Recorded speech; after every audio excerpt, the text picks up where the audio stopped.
एक गांव में रहमत नाम का एक छोटा सा लड़का रहता था।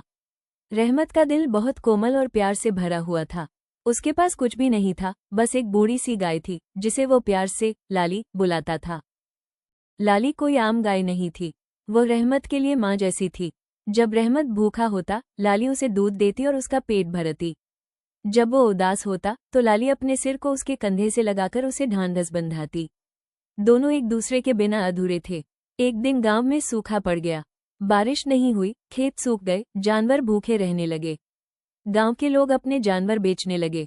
गांव का जमींदार आया और बोला, रहमत, मैं तुम्हारी गाय के बदले तुम्हें सोने के सिक्के दूंगा। रहमत ने लाली की आंखों में देखा।